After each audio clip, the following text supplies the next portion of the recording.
इस कहानी की शुरुआत होती है और हम एक परिवार को देखते हैं। दरअसल गांव का आज सबसे बड़ा सरपंच अपने पोते आरव को अनाज से तुलवा रहा था, क्योंकि इनके परिवार के अंदर ये रीति रिवाज है कि अगर किसी को भी अनाज से तुलवाया जाए और उसके ऊपर ज्यादा अनाज छड़ जाए तो उसकी हाइट और उसकी लंबाई बहुत बड़ी होती है, वो कद में बहुत ही ऊंचा होता है। इसीलिए सरपंच अपने बेटे के बेटे यानी कि अपने पोते आरव को अनाज से तुलवा रहा था।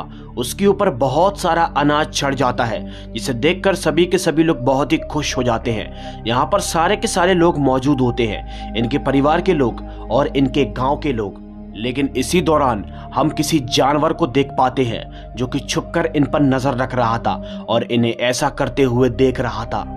कुछ ही देर के बाद वो अजीब सा जानवर अपनी आंखों की निगाहों से और अपनी शक्तियों के बदौलत उस तराजू को तोड़ देता है जिस पर आरव को तुलवाया जा रहा था, और आरव नीचे गिर जाता है। इसे देखकर गांव के सरपंच बहुत ही गुस्सा हो जाते हैं और वो उसे बुलाते हैं जिसका ये तराजू है, और वो जैसे ही वहां पर आता है तो गांव के सरपंच उस पर गुस्सा करते हैं और उसको मारते हैं। सरपंच के चेहरे पर एक अजीब सा डर था। वो समझ जाते हैं कि एक बहुत बड़ी अनहोनी हो चुकी है। ये दरअसल अपशगुन है। लेकिन उनकी बहू यानी कि आरव की माँ सरपंच से अपने गुस्से को शांत करने के लिए बोलती है। अब दोस्तों इसी के साथ हम देखते हैं पूरे गांव की लाइट अचानक से चली जाती है और यहाँ पर मौसम एकदम खराब हो जाता है। यहाँ आंधियां चलना शुरू हो जाती है। सभी के सभी लोग बहुत ही डर जाते हैं और तभी हम देख पाते हैं उस जानवर जैसे अजीब सी चीज को, जो कि एक एक करके वहां पर आए सभी लोगों पर हमला करके उन्हें नुकसान पहुंचाने की कोशिश करता है। ये देखकर सरपंच साहब बहुत ही डर जाते हैं। वो उससे कहते हैं कि कौन है, सामने आओ, अगर तुझ में हिम्मत है तो सामने से आकर वार कर। लेकिन वो किसी के सामने नहीं आ रहा था। वो छुपकर एक एक करके सारे लोगों को घायल कर देता है। और तभी इसी के साथ हम देखते हैं सरपंच के बेटे को, जो कि अंदर घर के अंदर बंदूक लेने के लिए जाता है, और यही आरव के पिता हैं। और वो जैसे ही अंदर बंदूक लेने के लिए जाते हैं तो हम देखते हैं कि वो अजीब सा जानवर उनके घर के अंदर होता है। वो सरपंच के बेटे पर भी हमला कर देता है और उन्हें भी जान से मारकर खत्म कर देता है। अब दोस्तों ये अजीब सा जानवर कौन है और ये इन सबको क्यों मार रहा है, इसके बारे में आपको आगे पता चलेगा। इसी के साथ हम देखते हैं यहाँ पर सरपंच, आरव और उसकी माँ भी पहुंच जाती हैं, और जब सरपंच अपने बेटे को मरा हुआ पाते हैं तो वो बहुत ही रोते हैं। उन्हें बहुत ही डर लग रहा था। इसी के साथ कहानी यहाँ से शिफ्ट होती है और अब हम अगले दिन का सीन देखते हैं। अगले दिन इस घर के अंदर काम करने वाला नौकर, जिसका नाम बंसी काका है, वो बहुत ही डरा हुआ था। वो सरपंच से बात करता है और उनसे कहता है, सरकार हमें बहुत डर लग रहा है, कहीं वो वापस तो नहीं आ गया। लेकिन सरपंच उसे समझाता है और उससे बोलता है कि वो कभी वापस नहीं आएगा। अब इन दोनों की ये बात उनकी बहू भी सुन लेती है और वो उससे पूछती है कि आखिर तुम किसकी बात कर रहे हो, लेकिन वो उसे कुछ भी नहीं बताते। सरपंच बंसी काका से बोलते हैं कि उस जानवर को पकड़ने का इंतजाम करो, और तभी हम देखते हैं बाहर की ओर यहाँ इन्हीं के आदमी जानवर को पकड़ने के लिए एक पिंजरा बना लेते हैं। लेकिन आरव को अपने पिता के मरने का बहुत ही दुख था। वो अपने दादा यानी कि सरपंच के सीने से लगकर बहुत ही रो रहा था और वो उसे दिलासा देते हैं। अब दोस्तों इसी के साथ यहाँ पर रात हो जाती है, और रात के वक्त पर जब आरव अपने कमरे के अंदर सो रहा था तभी अचानक से उसके कमरे के अंदर वो अजीब सा जानवर उसके पास आ जाता है। लेकिन इससे पहले कि वो जानवर उसका कुछ कर पाता तभी अचानक से आरव की आंख खुल जाती है। वो जानवर उसी के कमरे के अंदर एक पर्दे के पीछे छिप जाता है, और कुछ ही देर के बाद आरव अपने बेड पर से उठता है तो वो देखता है कि उसकी बॉल पर्दे के पीछे है। वो दानव उस बॉल को आरव के तरफ फेंकता है और आरव उस बॉल को उस दानव के तरफ फेंकता है, और ये दोनों ऐसे ही खेलने लगते हैं। आरव को यहाँ पर बहुत ही मजा आता है, लेकिन वो नहीं जानता था कि वो किसके साथ ये खेल खेल रहा है। अब दोस्तों कुछ ही देर के बाद यहाँ पर आरव की माँ उसके लिए दूध लेकर आ जाती है, और वो बॉल अब वही पर्दे के पीछे होती है। आरव की माँ उससे पूछती है कि आखिर तुम किससे बातें कर रहे हो, और तभी आरव अपनी माँ को बताता है कि पर्दे के पीछे कोई है और वो मेरे साथ खेल रहा है। ये देखकर लिटरली वो बहुत ही शॉक हो जाती है, लेकिन जब वो पर्दे के पीछे देखती है तो उसे कोई भी नहीं दिखता। लेकिन अब उसकी बॉल पूरी तरह से खराब हो चुकी थी। ये सब देखकर उसकी माँ को और आरव को बहुत ही अजीब लगता है। रात के वक्त पर जब आरव और उसकी माँ अपने कमरे के अंदर सो रहे थे कि तभी अचानक से उसकी माँ की आंख खुलती है। वो पाती है कि उसके बेड पर खून लगा हुआ है। ये देखकर वो काफी जोर से चिल्लाती है और तभी वो देखती है कि उसका बेटा आरव नीचे ही बैठा हुआ है और वो कोई पेंटिंग बना रहा था। उसके पूरे कपड़ों पर लाल रंग लगा हुआ था, यानी कि ये खून नहीं बल्कि लाल रंग है। ये देखकर उसकी माँ बहुत ही डर जाती है और ठीक कुछ ही देर के बाद यहाँ पर बंसी काका भी पहुंच जाते हैं। वो आरव को लेकर यहाँ से निकल जाती है और बंसी काका से बोलती है कि इस रूम की सफाई कर दो। और दोस्तों, बंसी काका जैसे ही आरव की बनाई हुई पेंटिंग को उठाते हैं तो वो बहुत ही शौक हो जाते हैं। बंसी काका देखते हैं आरव ने 2 आकृति बनाई है, जिसमें एक छोटी सी आकृति भी बनी हुई थी। अब जैसे ही बंसी काका उस पेंटिंग को सरपंच को दिखाते हैं तो दोस्तों, सरपंच भी बहुत ही शौक हो जाता है। वो अपने पोते से पूछता है कि आखिर ये पेंटिंग तुमने किसकी बनाई। तभी उनका पोता आरव उन्हें बताता है कि ये पेंटिंग मेरे नए दोस्त अप्पू की है। जी हाँ दोस्तों, आरव बताता है कि माँ के सोने के बाद मेरा एक नया दोस्त जिसका नाम अप्पू है वो मेरे साथ खेलने के लिए आया था। और जब सरपंच अप्पू की बात सुनते हैं तो दोस्तों, वो बहुत ही शौक हो जाते हैं। उनके चेहरे पर एक अजीब सा डर था और उनके मन के अंदर बस केवल एक ही सवाल चल रहा था कि आखिर अप्पू वापस कैसे आ गया। अब ये अप्पू कौन है, इसके बारे में भी आपको आगे ही पता चलेगा। ऐसी अजीबोगरीब प्रकार की घटनाओं को देखकर बंसी काका को बहुत ही डर लग रहा था। इसीलिए बंसी काका रात में ही एक तांत्रिक को बुलवाते हैं और अपने घर के बाहर एक पूजा करवाते हैं, जिससे कि कोई भी अदृश्य शक्ति या कोई अदृश्य आत्मा इस घर के अंदर प्रवेश ना कर पाए। बट जब तांत्रिक बैठकर पूजा कर रहा था तो हम उसी आधे जानवर जैसे इंसान को देख पाते हैं, जो कि बहुत ही भयानक दिख रहा था। वो खतरनाक जानवर इतना शक्तिशाली और इतना बुद्धिमान था कि वो उस तांत्रिक को बिना छुए ही उसको नुकसान पहुंचाने की कोशिश करता है। तांत्रिक आखिरी दम तक पूजा को कंटिन्यू कर रहा था, बट लेकिन कुछ ही देर के बाद वो अजीब सा दिखने वाला जानवर उसको बहुत ही दूर ले जाकर फेंक देता है। तांत्रिक भी समझ जाता है कि अब वो अगर यहाँ पर रुका तो उसकी मौत पक्की है, इसलिए वो भी वहां से भाग जाता है।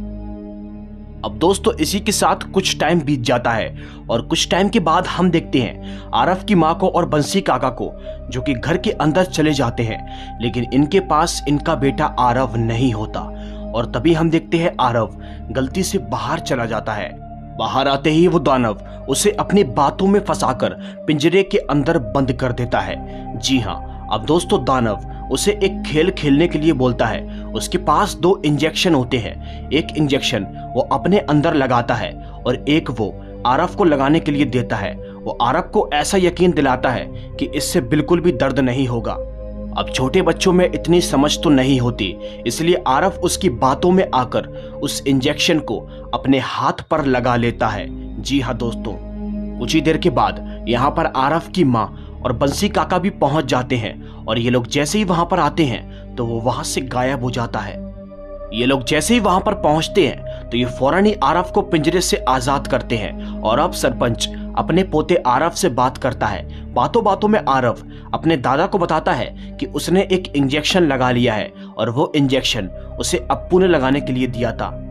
सरपंच जैसे ही उस इंजेक्शन को देखते हैं तो वो बहुत ही शौक हो जाते हैं। वो समझ जाते हैं कि इंजेक्शन किस चीज का है, इसलिए अब वो वहां से चले जाते हैं। वो फैसला करते हैं कि अब वो अप्पू से बात करेंगे। वो फौरन ही अपने घर के अंदर जाते हैं और अप्पू को जोरों से आवाज लगाने की कोशिश करते हैं और कुछ ही देर के बाद फाइनली वो आधा सा जानवर यानी कि अप्पू उनके सामने आ जाता है। अब दोस्तों, इसी के साथ यहाँ से कहानी कट होती है और अब हम देखते हैं बंसी काका को, जो कि अब आरव की माँ को यानी कि इस घर की बहू को सारी सच्चाई के बारे में बता देते हैं। वो बताते हैं कि आज से काफी टाइम पहले सरपंच का एक बेटा हुआ करता था जिनका नाम अप्पू था। वो कद में बहुत ही छोटा था और वो एक बौना था। उसको कई बार अनाज से तुलवाया गया था। उसकी हाइट बिल्कुल भी नहीं बढ़ रही थी। सरकार उसे मनहूस मानते थे क्योंकि उसके पैदा होते ही उसकी माँ की मौत हो गई थी। एक बार फसल भी खराब हो गई थी। सरकार और उसके बड़े वाले बेटे गौतम ने अप्पू को बहुत लटकाया और उसकी हाइट को बढ़ाने की कोशिश की, लेकिन उसकी हाइट बिल्कुल भी नहीं बढ़ती थी। और जब उसकी हाइट नहीं बढ़ी तो सरकार को अपने बेटे से बहुत ही नफरत होने लगी थी। उन्होंने उसे अजीबोगरीब प्रकार के इंजेक्शन दिए। उस इंजेक्शन से अप्पू की हालत बहुत ही खराब हो गई। उसके शरीर के ऊपर बंदर जैसे बाल उगने लगे थे और वो दिखने में बहुत ही भयानक लगता था। वो आधा जानवर और आधा इंसान की तरह लगता था। लेकिन एक बार तो अति हो गई। इन लोगों ने अप्पू को जंजीरों से एक कमरे के अंदर बांध दिया और उसको हमेशा वहीं पर बंद रखा। कुछ ही टाइम बीतने के बाद उसकी मौत हो गई। सरकार ने अपने बेटे के साथ ऐसा सलूक किया जैसा कोई अपने दुश्मन के साथ भी नहीं करता। अब दोस्तों, आरव की माँ जैसे ही ये बातें सुनती है तो वो बहुत ही शॉक हो जाती है, वो इमोशनल हो जाती है। और इधर दूसरी तरफ हम देख पाते हैं सरपंच को, जिनके सामने उनका बेटा जिसका नाम अप्पू है, यानी कि अप्पू की आत्मा उनके सामने होती है। लेकिन उसकी आत्मा दर्द के कारण बहुत ही तड़प रही थी, क्योंकि जीते जी उसके साथ जो हुआ वो बहुत ही गलत था। अप्पू उनसे बोलता है कि तुमने जो मेरे साथ किया अब वो तुम्हारे पोते के साथ भी होगा। और तभी दूसरी तरफ हमको दिखाया जाता है आरव को, जिसके चेहरे पर बाल उगना शुरू हो जाते हैं। जी हाँ दोस्तों, यानी कि अप्पू ने वही इंजेक्शन आरव को दिया था जो इंजेक्शन आज से काफी सालों पहले सरपंच ने अपने बेटे अप्पू को दिया था। अपने बेटे की ऐसी हालत को देखकर आरव की मां बहुत ही डर जाती है। तभी वो बंसी काका के साथ उसे डॉक्टर के पास ले जाने की कोशिश करती है और तभी यहाँ पर इसी वक्त पर सरपंच भी पहुंच जाते हैं। लेकिन अब उनकी बहू उनसे बिल्कुल भी अच्छे से बात नहीं करती। वो बोलती है कि तुमने पहले जो पाप किए थे उसकी सजा आज मेरे बेटे को मिल रही है। और कहीं ना कहीं सरपंच को भी अपनी गलती के ऊपर एहसास हो पाता है। अब ये इससे पहले कि आरव को डॉक्टर के पास ले जा पाते, तभी इनके रास्ते के सामने वो जानवर यानी कि वो अप्पू आ जाता है। सरपंच उसके आगे हाथ जोड़ते हैं और बोलते हैं कि मेरे पोते को ठीक कर दो, मेरे किए की सजा मेरे पोते को मत दो। और दोस्तों, इस बात से भी वो बहुत ही दुखी होता है, क्योंकि वो तो फिर भी उसके पोता है, यानी कि उसके बेटे का बेटा, और वो तो खुद ही उसका बेटा था जिसने सरपंच ने उसके साथ ऐसी घटिया हरकतें की। अब अप्पू इतनी आसानी से आरव को ठीक करने वाला नहीं था। उसने सबसे पहले अपने बड़े वाले भाई को मार दिया, क्योंकि अप्पू को मरवाने में उसका भी हाथ था। और अब वो सरपंच को यानी कि अपने पिता को मारना चाहता था, तभी उसकी आत्मा को शांति मिलती। और इसी के साथ अब हम देखते हैं सरपंच को, जो कि बहुत ही गुस्से में वहां पर से जाते हैं और एक मशीन को उठाते हैं। वो अपनी बहू से बोलते हैं कि मेरे पोते की आंखें बंद कर लो। और वो जैसे ही उसकी आंखों को बंद करती है तो सरपंच एक मशीन को चालू करके अपना खून कच्चर कर लेते हैं, यानी कि वो अपने शरीर के ऊपर मशीन को चलाते हैं, जिनसे कि उनकी मृत्यु होने वाली होती है। और ये सब देखकर हकीकत में उस आत्मा को शांति मिलती है, यानी कि अप्पू की आत्मा को। अप्पू फौरन ही आरव को एकदम ठीक कर देता है, उसके शरीर पर से सारे बाल चले जाते हैं।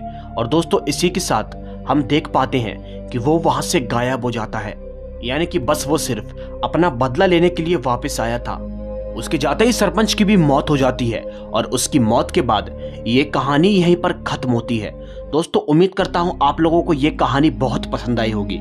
ये कहानी थोड़ी सी इमोशनल है, तो अगर आपको वीडियो अच्छी लगी हो तो लाइक करके चैनल को सब्सक्राइब कर लेना। मैं आपसे मिलूंगा एक और दिल दहला देने वाली कहानी के साथ। तब तक के लिए बाय।